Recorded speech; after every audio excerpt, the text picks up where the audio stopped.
$8,400. That is exactly what the mattress upstairs cost. It has layers of memory foam, individual pocketed coils, a cooling gel core engineered in some sterile laboratory, and a cover made from organic bamboo threads. It is designed to contour perfectly to the human spine, to eliminate pressure points, to cradle a body until gravity itself ceases to exist. My wife loves it. She sleeps soundly, wrapped in a heavy linen duvet, floating in a temperature-controlled room in a quiet house at the end of a very quiet cul-de-sac. It is the pinnacle of American domestic achievement, the ultimate reward for a lifetime of hard work. I have not spent a single full night on it, or any other mattress, in 40 years. A soft bed doesn't hold you, it swallows you. It is a slow, quiet erasure of your physical boundaries. You lie down on something designed to yield completely to your weight, and within 20 minutes, your muscles stop firing. Your nervous system powers down. Your subconscious registers that there is no resistance, no friction, no edge to push against. You are comfortable. And the moment you are truly, deeply comfortable, you are no longer a participant in your own survival. You are just waiting for the world to decide what it wants to do with you. For 4 decades, I have waited until my wife's breathing shifts into that deep, rhythmic cadence of genuine sleep. I carefully fold back my side of the expensive duvet so as not to disturb the weight of it on her. I swing my legs over the side of the bed, my bare feet finding the solid oak floorboards. And then I take a blanket, a single wool blanket that smells faintly of cedar, and I lay it down on the floor near the bedroom door. I lie on my back. I rest my head on a folded jacket or my own arm. I feel the hard, unforgiving wood press up against my shoulder blades, my hips, my heels. The floor does not yield. It does not mold to my shape. It forces my body to acknowledge exactly where it is in time and space, and only then, with the hard earth pressing back against me, can I close my eyes. There is a distinct architecture to the dark. Most people never notice it. When you spend your nights floating on $8,400 of synthetic cloud, the dark is just an absence of light. But when you are pressed flat against the foundation of a structure, the dark becomes a terrain. You begin to hear the house. Not just the hum of the refrigerator or the click of the HVAC unit, but the deep structural groans of the wood cooling down, the settling of the joists. The floor is an amplifier. Down in the bush, the ground was the only honest thing we had. You couldn't trust the sky. The sky could rain, fire, or open up with a monsoon that turned the world to grey soup. You couldn't trust the tree line, because the tree line had eyes, and it had teeth, and it shifted its shape every time the wind blew. You certainly couldn't trust the air, thick with the smell of diesel, damp earth, sweat, and that sharp, metallic tang of fear that coats the back of your throat like old pennies. But the ground did not lie. If you pressed your ear to the red dirt, the ground told you the truth. It transmitted the low subsonic vibration of heavy machinery miles away. It carried the faint, rhythmic thud of footfalls before the centuries ever saw a shadow move. You learn to read the dirt like braille. The hardness of the earth was a physical tether to reality. We slept, when we could call it sleep, in shallow scrapes. You dug in, you got low, and you made yourself a part of the geology. You wrapped your poncho liner tight, and you pressed your spine against the roots and the rocks. Every ache in your joints, every stone digging into your kidney was a data point. It kept a thin, razor-sharp wire of consciousness humming in the back of your brain. You were resting, but you were never ever off. The discomfort was the mechanism that kept the safety catch engaged. Softness was a luxury, and luxury was a blindfold. In that environment, the moment you allowed yourself to feel soft, the moment you sought out a patch of moss instead of the hard clay, you began to compromise your perimeter. You stopped listening. You started dreaming. And dreaming was a fatal error. Now, back in the world, the rules have supposedly changed. You walk through these sprawling suburban developments, and every aspect of modern civilian life is engineered to eliminate friction. We buy cars that isolate us from the road. We buy headphones that cancel out the ambient noise of our neighbors. We buy mattresses that trick our bodies into feeling weightless. We are paying exorbitant amounts of money to be slowly, methodically numbed. I walk through my house at 10 o'clock at night. It is beautiful. It is secure. There are deadbolts on the reinforced doors. There are motion sensors on the floodlights. The security system pulses a calm, steady blue light near the entryway. But none of it feels real. It feels like a movie set built over a fault line. The quiet here is different than the quiet out there. The quiet out there was heavy. It was a physical weight pressing down on you, loaded with intent. The quiet in the American suburb is hollow. It is a vacuum. It is the sound of millions of people voluntarily lowering their defenses, trusting that the social contract will hold, trusting that the deadbolt is enough. I check the locks anyway. I check the hinges. I line my shoes up exactly parallel to the wall, toes facing the door, laces loose but ready. I check the sightlines from the front windows. It's a ritual I perform with methodical precision, not out of panic, but out of a deep-seated, unshakable responsibility. And then I go upstairs, and I look at that bed. It sits in the center of the room like a monument to vulnerability. I've tried, over the years, to surrender to it, for my wife's sake. She never complains about the blanket on the floor.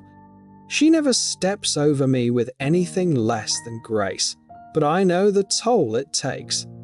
A marriage is built on shared spaces, on the quiet intimacy of reaching across the sheets in the dark and finding the warmth of another person. By choosing the floor, I am putting a physical boundary between us.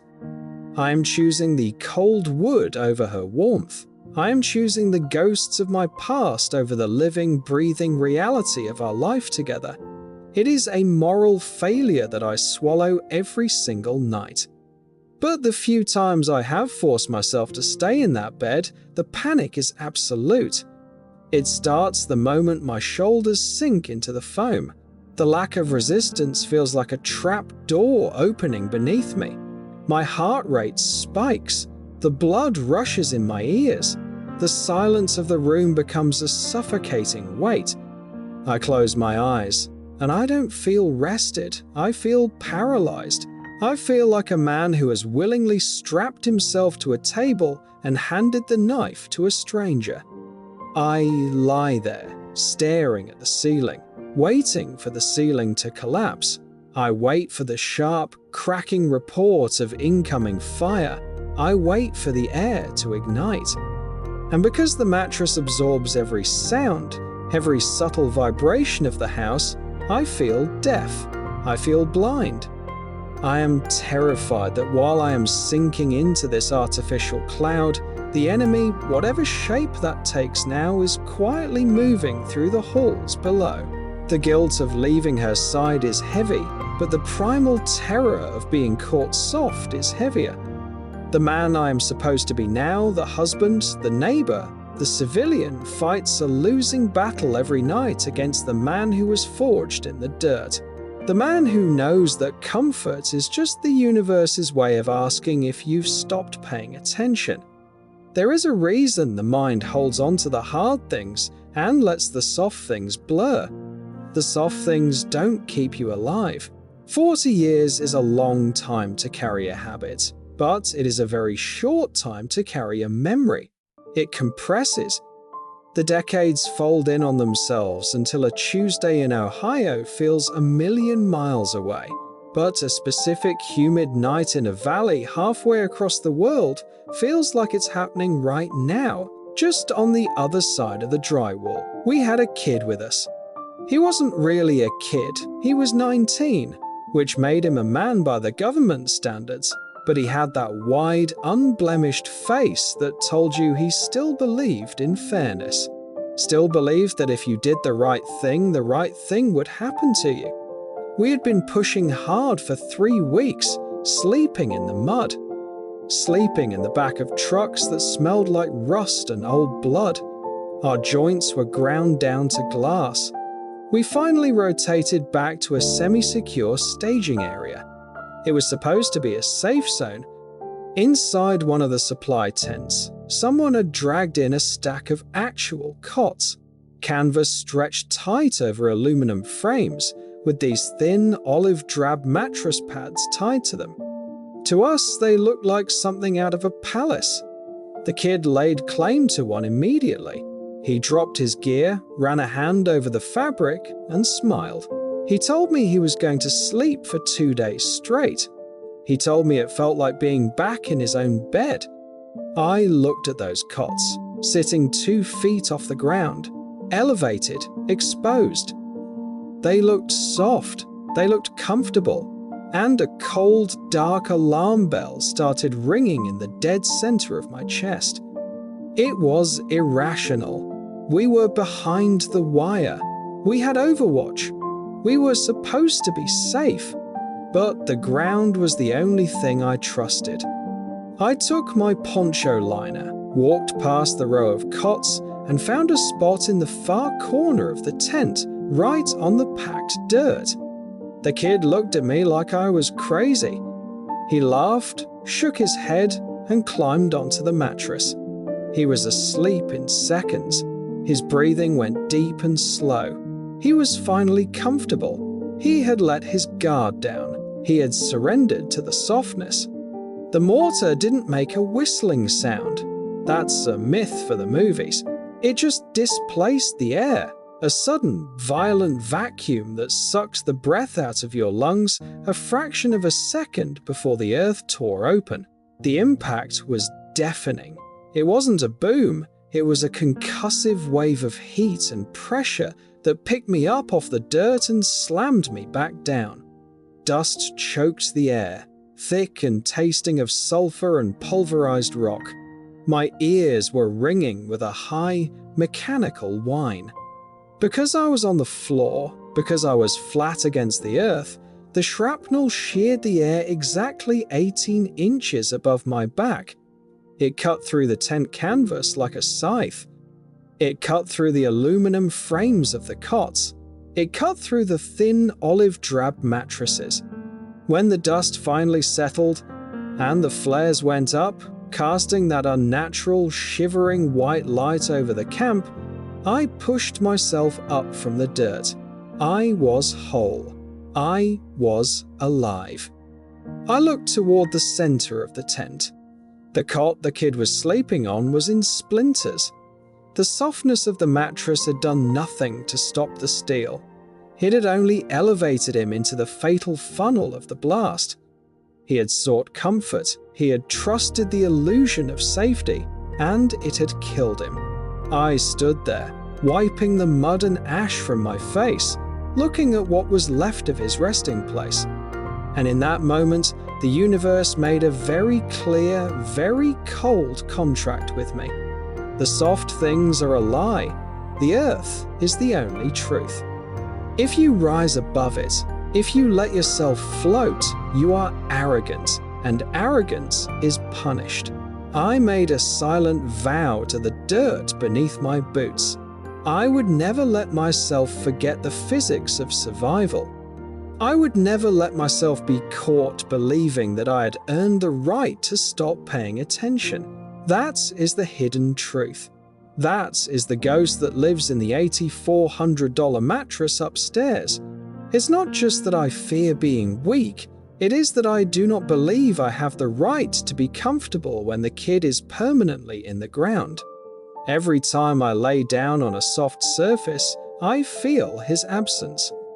I feel the sheer random injustice of the fact that my lungs are pulling in air and his are not. Comfort feels like an insult to his memory. It feels like an admission that the war is over, that the danger is gone, that his sacrifice was just a footnote in a history book. By sleeping on the floor, by deliberately choosing the cold and the hard and the uncomfortable, I am keeping the ledger balanced. I am keeping the memory alive. I am staying on watch. It is my penance. It is my responsibility. The pain in my shoulders when I wake up, the stiffness in my neck, that is proof of life. It is the tax I pay for surviving. I don't expect anyone to understand it. I don't tell this story to my neighbors when they talk about their sleep studies and their ergonomic pillows. I don't tell the doctors who suggest physical therapy for my lower back. I just nod and I smile the polite smile of a civilized man, and I wait for night to fall. But I do wonder, as I lie here on the oak floorbooks, listening to the house settle around me. I wonder about all the people out there, millions of them, sleeping heavily in their soft, temperature-controlled beds. I wonder what they are trusting so completely. We have built a world that is obsessed with eliminating hardship. We medicate our sadness, we air condition our heat, we pave over the dirt, and we pad every sharp corner. We believe that if we can just make everything smooth enough, soft enough, easy enough, we will finally be safe. But safety is an illusion created by people who have never had the sky tear open above them. Comfort is not peace. Comfort is just an anesthetic. It numbs you to the reality that the world is heavy, and it is moving, and it does not care about your organic bamboo threads. When you strip away the drywall, and the insulation, and the memory foam, you are still just a fragile organism sitting on a rock, spinning through a very dark, very cold void. I lie here on the floor, and I press my hand flat against the wood. I can feel the faint, distant vibration of a truck out on the interstate miles away. I can hear the wind sliding over the shingles of the roof. I am awake. I am aware. I am exactly where I need to be. I am not asking you to throw away your bed. I am not asking you to sleep in the dirt. But I am asking you to think about what happens when you close your eyes tonight. When you sink into that softness, when the world fades away, are you resting, or are you just surrendering? Are you truly at peace, or have you just forgotten how to listen to the ground? The floor is hard, the floor is cold, but the floor will never lie to you. It will hold you up, and it will remind you with every ache and every pressure point that you are still here. You are still alive, and as long as you are alive, the watch is never over.